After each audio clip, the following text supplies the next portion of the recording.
बघा चला मैत्रिणीनं, तुम्हाला मी ना आज का ना आपल्या घरामध्ये 3 ते 4 दिवस कोथिंबीर कशी टिकवायची हे तुम्हाला मी सांगणार आहे. बघा त्यासाठी आपल्याला एक पन्नी लागणार आहे आणि आपण आजच ही कोथिंबीर घेतलेली आहे फ्रेश. तर काय करायचं आहे टिकण्यासाठी, आपल्याला हे जे आहे ना, हे पिवळे झालेले पानं बाजूला काढून घ्यायचे आपल्याला, आणि ह्याची माती हे ते सगळे असं काढून टाकायचे आहे,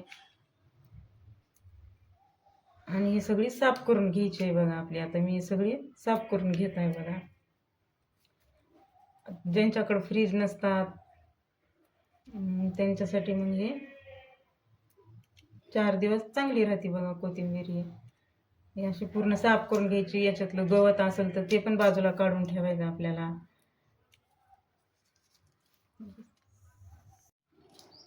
ही बघा माझी का नाही सगळी छान अशी साफ करून झालेली आहे. बघा कोथिंबीर, हे बघा एवढे पान निघलेत पिवळे. आणि आपल्याला का नाही अशी कट करून नाही घ्यायची कोथिंबीर, आपल्याला ह्या मुळासहित ठेवायची आहे. बघा अशाला असेच सगळी साफ करून घेतली मी छान असे. हे बघा आता एक ही एवढी पिवळी कोथिंबीरची पानं निघलेत, बुडाचे काढून टाकले, आणि एवढी माती निघली. बघा आता ही सगळं पूर्ण साफ करून झालेली आहे आपली.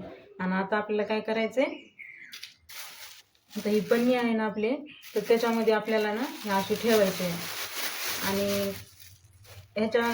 आणि हे थंड ठिकाणी ठेवायचं. हे असंच ठेवायचं आहे, थोडंसं असं हे करायचं, थोडीशी हवा जायला पण याच्यामध्ये थोडीशी जागा राहू द्यायची.